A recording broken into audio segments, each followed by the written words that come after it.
Assalamualaikum warahmatullahi wabarakatuh. Halo pemirsa, Anda kembali menyaksikan Zona Tani. Kali ini bersama saya Nur Harisyah Pratiwi. Berbincang mengenai ketahanan pangan di Provinsi Sumatera Selatan, tentu itu masih terus menjadi fokus pemerintah. Dan ini juga menjadi tugas kita juga dapat membantu pemerintah seperti apa peran kita sebagai masyarakat khususnya untuk bisa mendukung ketahanan pangan di Provinsi Sumatera Selatan ini. Dan kira-kira penanganan apa saja yang sudah dilakukan oleh pemerintah khususnya ini menjelang Ramadan ya, sudah semakin dekat, artinya berbagai persiapan sudah dilakukan dan hari ini akan kita ketahui lebih lanjut dalam Zona Tani. Sudah hadir bersama saya narasumber yang luar biasa. Ini kita akan berbincang mengenai penanganan atau ketahanan pangan di Sumatera Selatan. Sudah ada Kepala Dinas Ketahanan Pangan dan Peternakan Provinsi Sumatera Selatan, Bapak Insinyur Ruzwan Effendi MM. Halo Pak Ruzwan. Halo. Apa kabar Pak? Alhamdulillah. Sehat. Sehat ya Pak ya. Saya lihat ini kalau semangat. Harus semangat tentu. Karena kalau dilihat nih kegiatannya Pak Ruzwan juga padat sekali, cukup padat ya Pak ya. Dan hari ini sudah meluangkan waktu tentunya untuk berbincang di Zona Tani. Pak Ruzwan, ketahanan pangan di Sumsel ini pasti kalau pembahasannya nggak jauh-jauh nih. Saya kalau mau ketemu Pak Ruzwan pasti saya mau tanyanya ini gitu Pak ya. Apalagi ini masih terus menjadi fokus pemerintah juga seperti itu. Kalau kondisinya sekarang, ini ketahanan pangan di Sumatera Selatan seperti apa ini Pak Ruzwan? Terima kasih Mbak Caca, pemirsa yang terhormat. Assalamualaikum warahmatullahi wabarakatuh. Sumatera Selatan wilayah yang subur, kemudian menjadi salah satu lumbung pangan, sehingga tentunya kalau ditanya masalah ketahanan pangan itu, bagaimana ketahanan pangan itu adalah bagaimana kita menyiapkan bahan pokok yang bisa terjangkau, bisa dibeli dan bisa didistribusikan. Nah ini, tentunya kalau kita melihat dari topografi, tipologi lahan, Sumatera Selatan sangat-sangat mendukung dan insya Allah kita tidak usah khawatir. Dari mulai beras, kita ada lumbung pangan nomor 5, sayur-sayuran cukup presentatif dan bisa dengan mudah ditanam. Kemudian telur kita surplus dan juga ayam kita surplus. Jadi kalau bicara masalah ketahanan pangan, sesuai dengan prognosa dan neraca pangan, Sumatera Selatan tidak akan kekurangan. Tidak akan kekurangan ya Pak ya? Tidak akan kekurangan. Apalagi melihat peringkatnya ini tadi ya Pak ya, sudah peringkat 5. Tetapi dalam arti begini, kekurangan itu bahwa bisa karena ketahanan pangan secara itu, kalau kita bicara mandiri itu berarti tanam kita sendiri. Tapi kalau bicara ketahanan pangan secara luas, secara umum, ketahanan pangan itu bagaimana kita menyiapkan bahan pokok itu bisa terjangkau dan tersedia. Itu tadi produksi, distribusi dan juga sampai bisa dibeli ya Pak ya. Nah itu ya ketahanan pangan. Apakah itu nanti misalnya bawang putihnya itu dari luar, itu pendistribusian dan kita selalu pantau. Nah sejauh ini pemantauannya gimana nih Pak? Mulai dari tadi persiapan ataupun mungkin yang diproduksi dari dalam Provinsi Sumatera Selatan sampai ke tingkat pembeliannya di masyarakat. Nah tentunya kita punya prognosa, kita juga punya enumerator tentang ketersediaan dan juga kita punya enumerator harga yang selalu memonitoring setiap hari dari mulai ketersediaan harga dan harga pasar. Dan kita laporkan ini apabila terjadi gejolak kita langsung mencari apa sih yang menjadi penyebabnya ini. Sehingga kita akan mengambil langkah. Banyak hal-hal yang harus kita lakukan dan banyak upaya yang harus kita lakukan. Bagaimana menyiapkan, bagaimana memenuhi seluruh kebutuhan pangan sehingga cukup terjangkau dan bisa didistribusikan. Iya, jadi mulai dari disiapkan ya, diproduksi tadi juga, didistribusi sampai bisa dibeli. Nah, kalau berbicara mengenai gejolak nih Pak, sepertinya saat ini juga kondisi pasar kita sedang bergejolak nih. Gimana ini Pak Ruzwan? Kalau saya melihat fenomena ini, sebenarnya dari segi ketersediaan kita cukup itu. Beras kita banyak. Kondisi kemarin yang ada sesuai dengan enumerator dan ketersediaan kita, itu kita udah sebulan ke depan itu kita sudah ada persediaan, ada cadangan. Kita ada 5-60 ribu ton beras. Itu belum yang di lumbung-lumbung di desa-desa atau di rumah. Iya. Ini baru hanya terlihat di gudang-gudang pabrikan, perusahaan maupun di Bulog. 60.000 ton itu berarti untuk 1 bulan ke depan. Iya. Dan tidak lama lagi, mulai sekarang itu mulai ada yang panen. Sebenarnya nggak ada masalah. Hanya saja mungkin karena ini seluruh Indonesia. Iya. Jadi tentunya ya ada dampak ya, juga Pak, ya, terhadap dampaknya kita. juga. Yang jelas ketersediaan kita cukup. Di gudang banyak. Itu. Oh, okay. Hanya harga mungkin. Nah, ini pedagang-pedagang beras itu tidak mau spekulasi. Karena itu tadi melihat dengan kondisi sekarang mau panen, mereka mau nyetok barang itu khawatirnya harganya menurun. Iya, betul. Akan terjadi kerugian. Tapi kalau mereka mengambil secukupnya, saya yakin nggak ada masalah.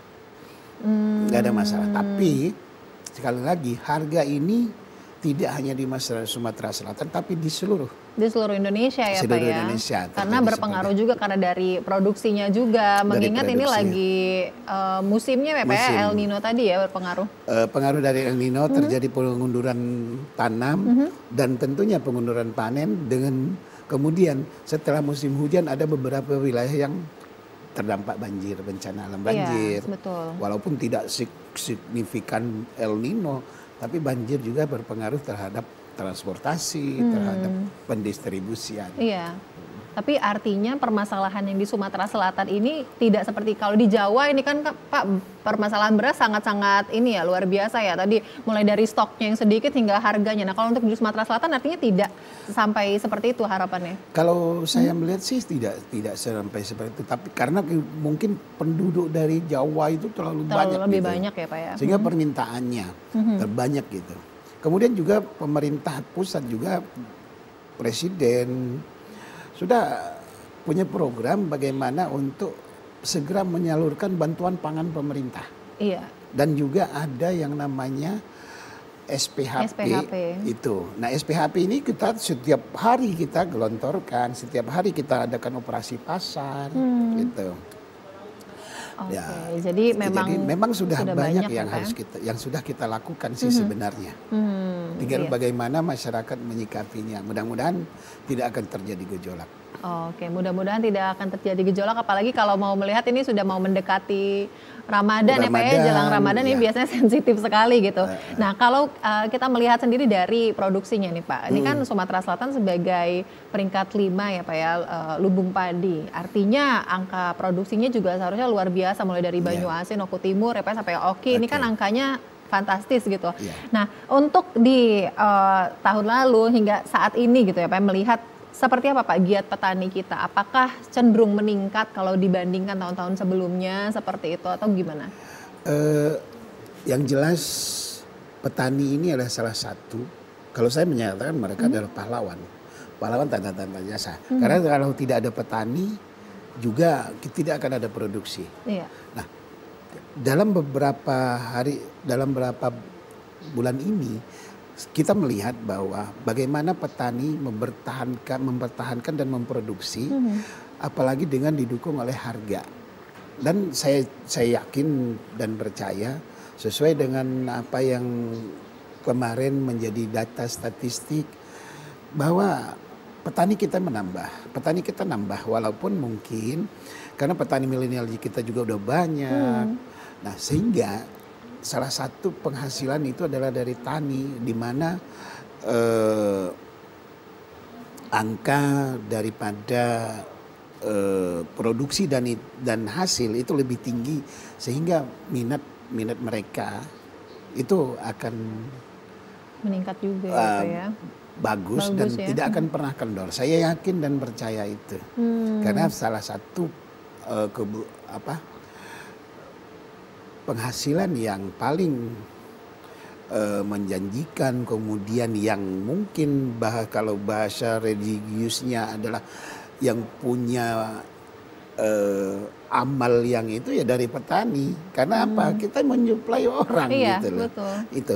Sehingga saya yakin dan itu petani kita nggak akan pernah surut. Saya yakin itu dan kita lahan kita cukup luas, apalagi pendekatan-pendekatan yang dilakukan oleh pemerintah dengan program-programnya. Iya betul, dengan berbagai program ini supaya para petani kita ini juga tetap bersemangat ya Pak ya, menjadi pahlawan ketahanan pangan kita. Harus ya Pak ya. Nah ini kalau melihat kembali sebenarnya kan masyarakat kita ini apa ya Pak ya, memang sebagai konsumsi utamanya ini beras tadi gitu kan ya, kalau kita melihat menjelang Ramadan, ini sebenarnya yang paling ditakutkan sebenarnya biasanya adalah permintaannya cenderung walaupun berpuasa tapi sepertinya cenderung meningkat ya Pak ya. Kalau dari Pak Ruzwan sendiri melihatnya gimana nih trennya untuk menjelang Ramadan sendiri? Jadi gini, kalau kita melihat Sumatera Selatan, ini masih ada budaya yang masih kental dan sampai sekarang. Tidak itu Jawa, tidak itu Komering atau itu. Itu kalau menjelang puasa, itu biasanya malam hari pertama atau hari kedua. Itu yang penting kumpul di keluarga. Pulang dulu makan sama-sama. Otomatis permintaan dari bahan pokok, apakah itu ayam, daging, telur, itu pasti meningkat. Karena kumpul semuanya. Iya, betul. Nah, itu tidak bisa kita hindari, tidak bisa kita karena itu sudah masih merupakan budaya yang kental itu. Di samping itu juga 1 minggu sebelum Lebaran, sebelum Lebaran pun, sebelum puasa pun ada yang namanya ruahan. Iya. Itu kan sehingga mungkin salah satunya ada kenaikan yang walaupun tidak signifikan 1.000 atau 2.000, itu telur itu naik tuh. Iya betul. Ayam itu naik. semua. Itu saya tanya di produsen, memang ada peningkatan permintaan. Karena itu tadi ruahan menjelang Ramadan dan insya Allah mendekati Ramadan itu nanti harga akan stabil lagi. Mendekati Ramadan dan itu memang suatu fluktuasi yang memang sudah menjadi itu setiap menjelang rutin Lebaran. Ya Pak ya, sebenarnya fenomena yang rutin gitu setiap tahun. Tapi yang jelas perlu kami sampaikan kepada seluruh pemirsa bahwa jangan khawatir, kita cukup. Ketersediaan kita cukup. Telur kita malah kita menyuplai kepada provinsi lain. Iya.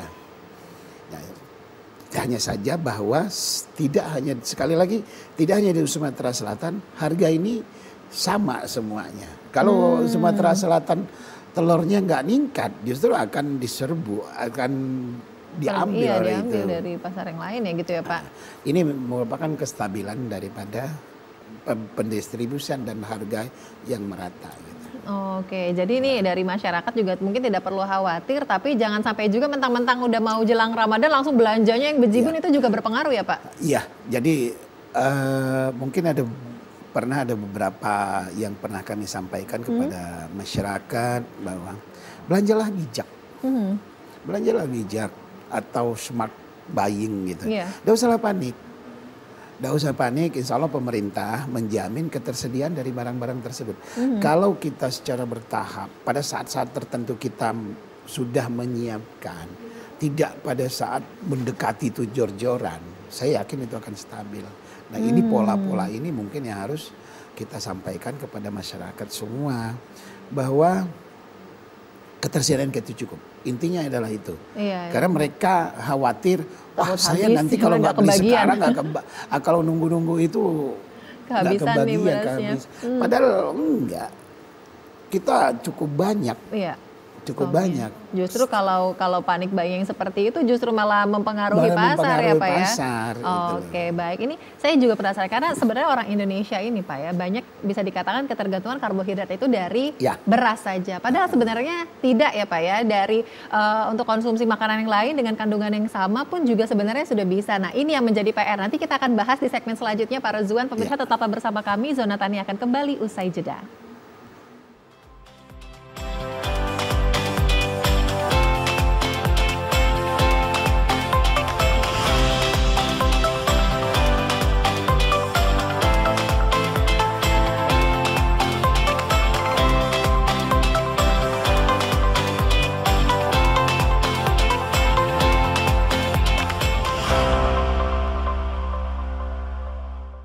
Pemirsa pemirsa, terima kasih Anda masih bersama kami dalam Zona Tani dan kita kembali berbincang bersama Pak Ruzwan ya. Pak Ruzwan, kalau di segmen sebelumnya tadi kita sudah mengatakan bahwa sebenarnya untuk produksi beras ataupun stok beras di Sumatera Selatan ini tidak perlu dikhawatirkan oleh masyarakat. Nah, tapi memang cenderung masyarakat kita ini untuk karbohidrat kan memang utamanya ini dari beras ya Pak ya.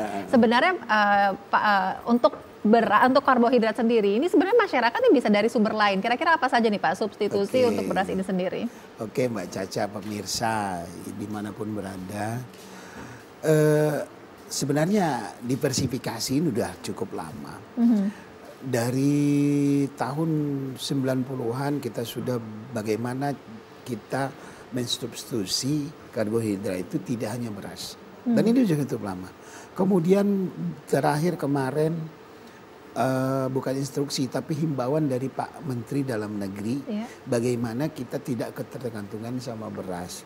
Walaupun itu banyak tantangan sih. Sebenarnya enggak. Semuanya tetap sehat, semuanya tetap punya energi. Dan ada program pemerintah dari ketahanan pangan yaitu B2SA di mana jorgannya adalah kenyang tidak harus nasi. Kenyang tidak harus nasi.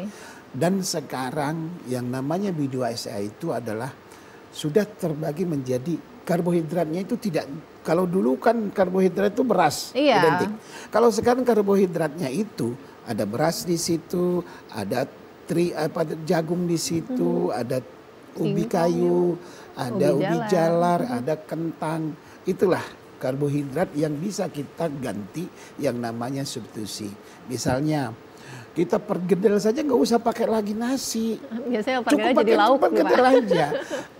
Itu yang namanya karbohidrat, lauk karbohidrat. Iya, betul. Itu kita sudah makan nasi, kita makan mie. Mie dengan nasi kan sama, itu karbohidrat sama-sama semua. Karbo. Nah itu kita makan nasi, lauknya kentang. Itu karbohidrat semua kan. Betul. Nah, jadi cukup kita makan tiwul udah, nggak usah makan nasi aja. Yang dienakin itu lauknya aja. Iya, cukup lauknya. Cukup banyak lauknya. Protein dan lain tiwul sebagainya. itu dimakan dengan belut gitu, itu enak sekali kan. Beras jagung pun seperti itu. Jadi ini merupakan himbauan dari pemerintah yang dari dulu sebenarnya. Iya.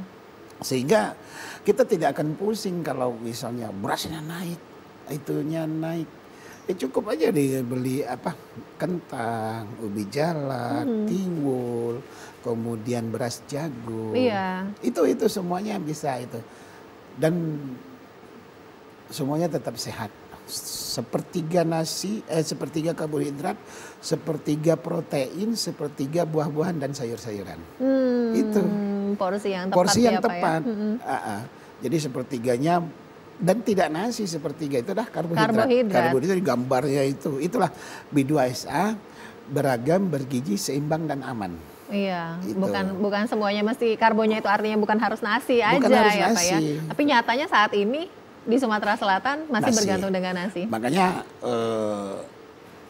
kebutuhan per kapita per tahun seseorang, saya, Caca, itu masih tinggi, masih mendekati 100 kg per kapita per tahun untuk beras. Padahal kalau kita turunin 75 aja, mungkin kita akan pusing. Tidak akan pusing, nggak ada produksi beras, harga mahal beras, nggak akan pusing. Iya. Itu. Dan tanaman-tanaman menjalar seperti itu nggak terlalu susah. Dan bisa disimpan juga lama. Singkong bisa disimpan lama. Kemudian itu bisa jagung juga bisa dijadikan beras jagung. Jadi dari masyarakatnya sendiri ya, kembali lagi ya Pak ya, pola pikirnya. Dari masyarakat pola pikirnya. Gitu kan, ada di suatu daerah yang mengatakan bahwa saya kalau nggak makan tiwul nggak marem. Itu bukan berarti mereka kekurangan beras, tapi memang sudah merupakan tradisi mereka. Gitu loh. Ya seperti di luar daerah Sumatera Selatan, misalnya di Maluku kan nggak mesti makan nasi ya Pak ya mereka. Mungkin ingat zaman dulu. Daerah-daerah yang makan sagu itu mana? Wilayah timur kan. Iya betul. Maluku, yang makan jagung mana? Madura.